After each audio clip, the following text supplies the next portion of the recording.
to be concerned about this situation is totally good, and to recognize whatever feelings come up in you, and that yes, there is fear, there is anxiety, there is nothing wrong with that.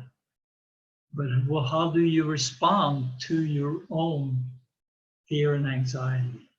This is an important question. You know, aside from all of the obvious questions of how you take care of yourself as well as possible physically by doing various simple things like washing your hands often and all the things that are recommended, you know, this is kind of obvious. But the other is you can do a lot with your own inner state, you know, which, you know, listen, the only thing that we know for sure is that we don't know what the outcome of this is going to be.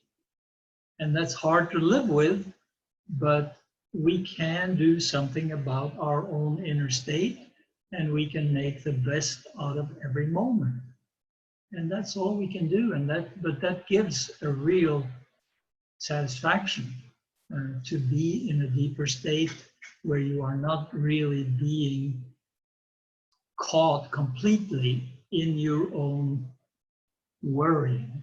You know, I'm talking about this going around and around and around in the brain, and doesn't lead to anything except draining you of energy. So I know this is very hard to do, and it's much harder to do now than it is normally, because there is so much tension in everyone around us and in the news media and all of that.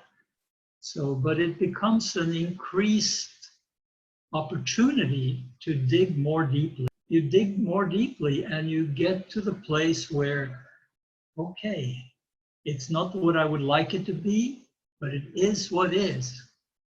And people become more aware of their fragility. We are fragile beings, and there's nothing gained by hiding that or having the illusion that, you know, everything goes on forever. So facing that reality is, of course, much more. We have a strong invitation to face that reality right now. And the more we can do it, the more we will gain from it. Most likely, you know, this thing will blow over in X number of weeks or months, and it won't be the same level of tension and so on. But then we can say to ourselves, well, gee, I really met that challenge the best way I possibly could. And I really deepened my practice. I deepened my awareness. I deepened my understanding of my own patterns and tendencies.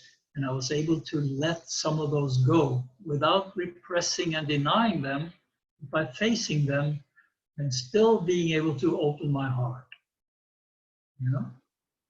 So I think to feel the pain of this particular time is totally okay and good, and we should allow ourselves to feel the pain.